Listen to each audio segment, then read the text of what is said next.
And then the third and most important reason for why you would want to prune a fig tree is to... What's up, Lazy Dog fam? Hope all y'all are having a wonderful day. It's a beautiful Saturday, September 23rd here in South Georgia.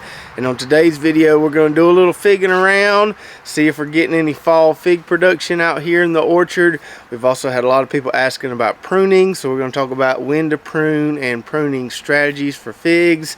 And be sure you stay tuned. Towards the end of the video, I'm going to tell you about a clearance sale we're having on our remaining fig tree inventory. So usually this time of year we get a nice little late flush of fall fig production from the majority of the trees that we have out here in our orchard. And so recently we've been snacking on a few of these Mary Lane figs. We don't have any ripe to pick today, but there's been enough to come out here, get a little snack every now and then in the afternoon. And we've also been getting a few here and there off our two GE Neri trees that we have.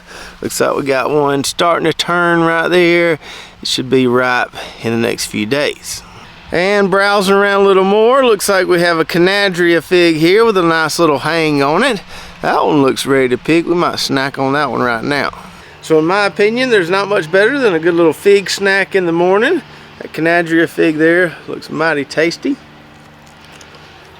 Good little berry flavor on those. Get our fiber intake going in the morning here.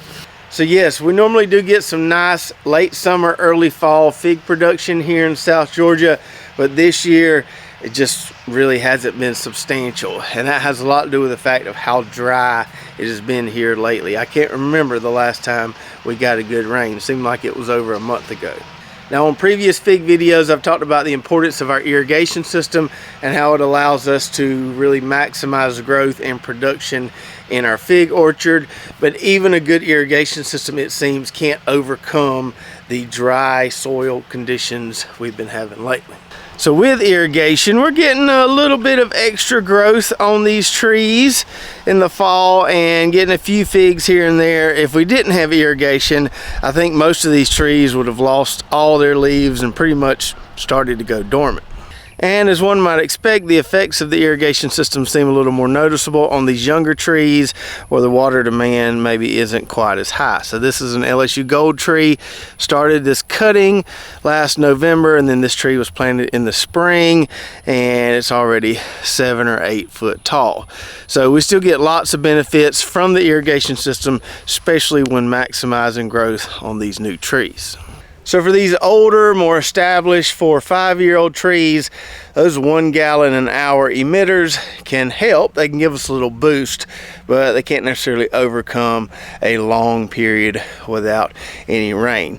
Yes, I could add another emitter to all of these established trees, give them 2 gallons of water per hour. I don't know that I'll ever do that. We'll just deal with what we deal with when it gets dry around here, and know that some years we're going to have better production than we do others. So now let's talk about pruning, because this is something we've been getting asked a lot lately. Now, we're not going to do any actual pruning today, just going to talk about when to prune, why to prune, and maybe some pruning strategies. And then when that time comes, when we start to prune these trees, we'll definitely show you that. Now, you could technically prune a fig tree anytime you wanted to. Sometimes I'll prune mine in the middle of the growing season when the trees are nice and lush. If I got a limb sticking out into my pathways here and it's hitting me when I'm riding through on the lawnmower, I'll cut it off. But ideally, you want to wait until the tree goes dormant when it loses all its leaves. That's assuming you're wanting to maximize the growth. So let the tree grow as much as it can, and then when those leaves fall off, the tree goes dormant, that's when you want to prune it. Now, you don't have to prune fig trees, but there are several benefits or maybe several reasons why you might want to prune them. One, maybe you want to take some cuttings and propagate a variety you have. Maybe you have a variety that you really, really like. You want to plant more trees of that variety, so you're going to prune it, take some cuttings, and propagate some more trees. Number two, you may want to prune your fig tree just to keep it a little more manageable. Some varieties tend to grow more straight up. Some varieties tend to sprawl out a lot. And for those sprawling varieties, you may want to prune some of those bottom kind of sucker limbs that come out just to keep it from spreading so much. Or maybe you have a fig tree in a pot. You want to prune it so that that pot is easy to move around when you need to move it. And then the third and most important reason for why you would want to prune a fig tree is to maximize new growth. So your main crop of figs is going to form on new growth. Now, early in the spring or early in the summer, you will get a few figs forming on last year's growth. We call those Braba figs. They're usually not very numerous, and sometimes they don't taste that great. But your main crop of figs, your home run figs, are going to form on the new growth. So hopefully you can see the color contrast here. The new growth on this Canadria tree is kind of brown, whereas the old growth looks kind of gray. Pretty easy to distinguish the new growth from the old growth. So this is where you're going to get the figs, on the new growth. The more new growth you can promote, the more figs you should get. So here's a good example on this LSU tiger tree from a spot where I pruned or took a cutting last year. So this limb right here, I basically cut the top out of it, and when you do that, you're going to get all these lateral branches of new growth forming, and we've already harvested a bunch of figs off that new growth there.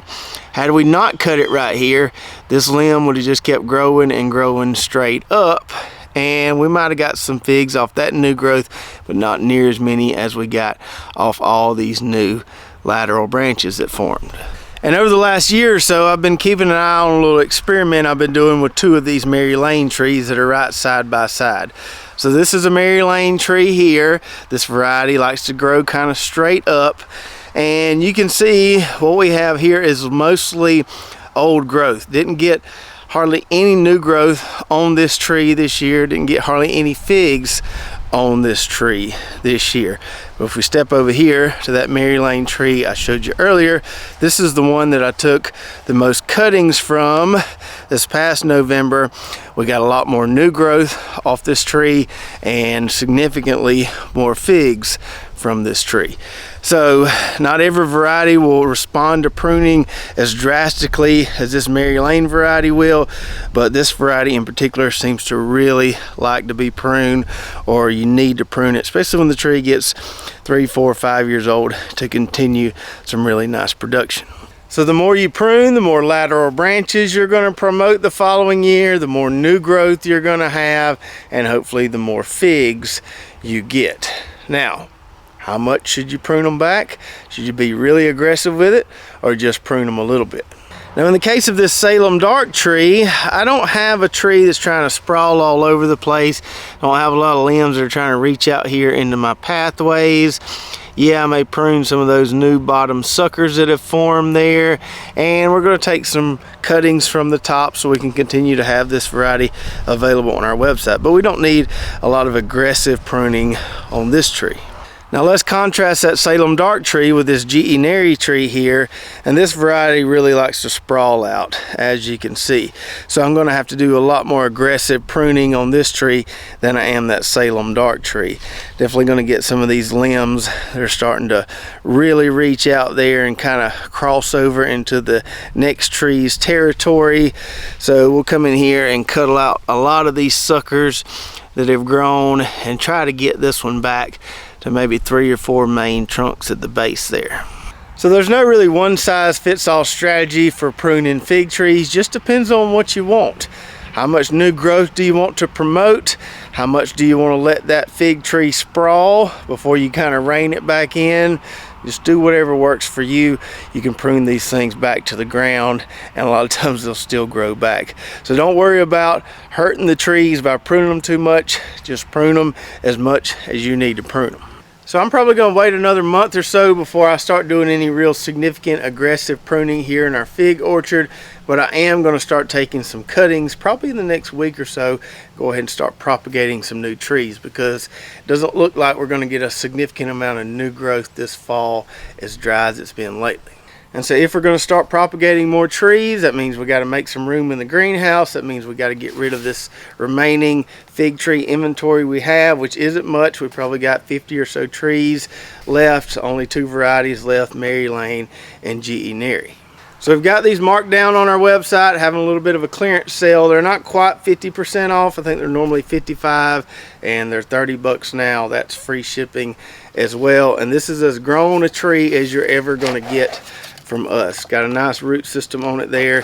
When the trees get much bigger than this, they won't fit in the box we use, and so I can't ship them. So we got to get rid of the rest of these. If you've been wanting to try a fig tree, it's a great time to do it because you can get a really good deal on one.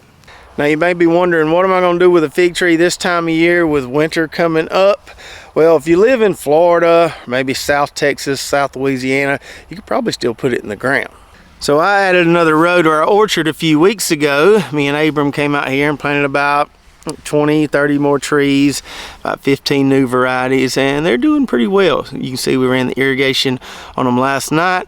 Need to put some mulch, some pine straw around these trees pretty quick before the weeds get the best of me. But if you don't live in the deep south, you can simply plant it in a pot like we did this Salem dart tree on a video earlier this year. This thing is doing really, really well. You can see we're getting some nice new growth off of it. You don't have to use a pot this big. You can use a smaller pot. Just put it in a pot and let it hang out until you're ready to put it in the ground next year.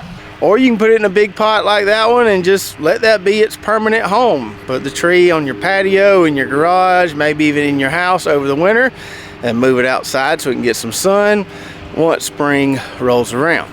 And before we go, I thought I'd show you at least one of the new varieties that we hope to add to our website early next year. I haven't decided how many new varieties we're going to add, but this is one we're definitely planning on adding. So this is an LSU variety called Scott's Black, and these 2 trees here are not even a year old, and you can see how much awesome growth we've gotten on these. This one over here is loaded up with figs. A lot of times these first year figs don't ever ripen, but I was able the other day to get a nice ripe one off this tree. And I have to say, that was one of the best figs I've ever had. I'll try to throw a picture up on the screen here. Nice tart, berry flavored fig. Wasn't a huge fig, but man, it was delicious. So stay tuned. We should have that variety on our site next year. These LSU varieties are extremely impressive down here for me. A lot of times they outpace the other varieties significantly. They just grow really well in the southern states. That's not to say they wouldn't grow well a little bit north of us, but they excel down here.